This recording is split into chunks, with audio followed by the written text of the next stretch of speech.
देखिए, भारत दुनिया की सबसे तेजी से बढ़ती अर्थव्यवस्थाओं में से एक है, ये तो हम सब जानते हैं। लेकिन यहीं पर एक बहुत ही अजीब पहेली सामने आती है। एक तरफ तो जीडीपी के आंकड़े आसमान छू रहे हैं, पर दूसरी तरफ रोजगार के अवसर वो उस रफ्तार से क्यों नहीं बढ़ रहे हैं? चलिए, आज इसी विरोधाभास की तह तक चलते हैं। तो यही वो सबसे बड़ा सवाल है जिसका जवाब हम आज की इस पड़ताल में ढूंढने वाले हैं। आखिर ऐसी क्या वजह है कि विकास का फायदा नौकरियों के रूप में आम लोगों तक उस तरह नहीं पहुंच पा रहा जैसा पहुंचना चाहिए। अर्थशास्त्र की भाषा में इस स्थिति को एक नाम दिया गया है, जॉबलेस ग्रोथ, यानी रोजगारहीन विकास।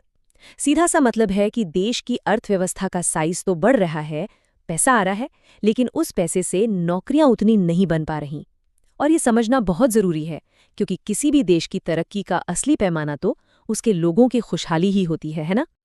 तो ये जो जॉब गैप है, ये जो नौकरियों की कमी है, इसे हम मापते कैसे हैं? इसके लिए एक खास इकोनॉमिक टूल है जिसे कहते हैं एम्प्लॉयमेंट इलास्टिसिटी या रोजगार लोच। चलिए समझते हैं कि ये है क्या चीज़। तो रोजगार लोच हमें एकदम साफ साफ बताता है कि इकोनॉमी में हुई ग्रोथ नौकरियों में कितनी बदल रही है। अगर ये नंबर ज्यादा है तो इसका मतलब है कि ग्रोथ से जमकर नौकरियां बन रही हैं, और अगर ये कम है तो भाई ये एक चिंता की बात है। अगर हम 1990 के दशक की बात करें तो भारत की रोजगार लोच करीब 0.4 थी। इसका मतलब था कि जीडीपी में हर 1% की ग्रोथ से रोजगार में करीब करीब 0.4% की बढ़ोतरी होती थी। उस समय के हिसाब से ये एक बहुत अच्छा नंबर था। लेकिन आज तस्वीर पूरी तरह से बदल चुकी है। रोजगार लोच का ये आंकड़ा घटकर आधे से भी कम हो गया है, 0.2 से भी नीचे। और ये जो भारी गिरावट है ना, यही आज की रोजगार समस्या की सबसे बड़ी जड़ों में से एक है। अब इस गिरावट का असली मतलब समझिए। इसका सीधा सा मतलब ये है कि 90 के दशक में जितनी नौकरियां पैदा करने के लिए हमें 5% की ग्रोथ चाहिए थी, आज उतनी ही नौकरियों के लिए हमें अर्थव्यवस्था को लगभग दोगुनी रफ्तार से यानी 10% की ग्रोथ से दौड़ाना होगा। तो सवाल ये है कि ऐसा हुआ क्यों?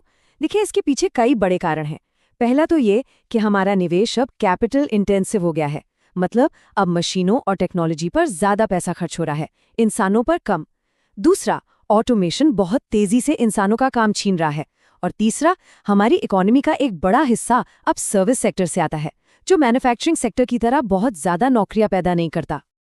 चलिए, अब इस आर्थिक समस्या से थोड़ा आगे बढ़कर इसके मानवीय पहलू पर आते हैं। यहीं पर समावेशी विकास यानी इंक्लूसिव ग्रोथ का कॉन्सेप्ट बहुत अहम हो जाता है। आखिर ऐसे विकास का क्या फायदा जिसका लाभ सब तक ना पहुंचे? वर्ल्ड बैंक इसे बहुत अच्छे से समझाता है। समावेशी विकास का मतलब सिर्फ ये नहीं है कि इकोनॉमी कितनी तेजी से बढ़ रही है, बल्कि ये भी है कि उस विकास का पैटर्न कैसा है। क्या उसका फायदा समाज के हर तबके तक पहुंच रहा है या नहीं? ये एक बहुत बड़ा और जरूरी सवाल है।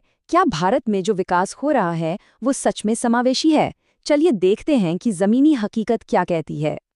और आंकड़े बताते हैं कि चुनौतियां तो बहुत हैं। आज भी देश की एक बड़ी आबादी गरीबी में जी रही है। बेरोजगारी एक लगातार बनी हुई समस्या है। अमीर और गरीब के बीच की खाई लगातार बढ़ रही है, और विकास भी कुछ खास इलाकों तक ही सिमट कर रह गया है। ये सब समावेशी विकास की राह में बहुत बड़े रोड़े हैं। तो क्या इस रोजगारहीन विकास की समस्या का कोई हल नहीं है? नहीं, ऐसा नहीं है। कई स्तरों पर कोशिशें की जा रही हैं। तो चलिए अब इन समाधानों पर एक नज़र डालते हैं। ये स्लाइड एक बहुत बड़ी और कड़वी सच्चाई हमारे सामने रखती है। भारत में औपचारिक रूप से स्किल्ड वर्कफोर्स यानी प्रशिक्षित लोग सिर्फ 4.69% है। अब जरा इसकी तुलना चीन से कीजिए, जहां ये 24% है, या जर्मनी से, जहां ये 75% है। ये फर्क साफ दिखाता है कि स्किलिंग की चुनौती हमारे सामने कितनी बड़ी है।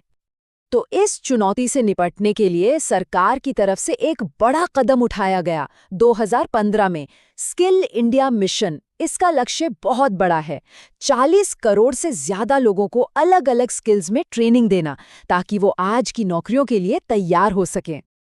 अब सरकारी कोशिशों से हटकर देखते हैं कि बाजार में क्या हो रहा है। यहाँ एक नया ट्रेंड तेजी से उभर रहा है, गिग इकोनॉमी का। गिग वर्कर वो है जो किसी एक कंपनी का परमानेंट कर्मचारी नहीं होता, बल्कि काम के हिसाब से या कहिए प्रोजेक्ट के हिसाब से कमाई करता है, जैसे कि ऑनलाइन फूड डिलीवरी करने वाले या कैब चलाने वाले लोग। लेकिन ये गिग इकोनॉमी, ये एक दो-धारी तलवार की तरह है। एक तरफ तो ये काम करने की आज़ादी और फ्लेक्सिबिलिटी देती है, लेकिन इसका दूसरा पहलू ये है कि इसमें ना तो कोई जॉब सिक्योरिटी होती है और न ही हेल्थ इंश्योरेंस या पेंशन जैसे फायदे मिलते हैं।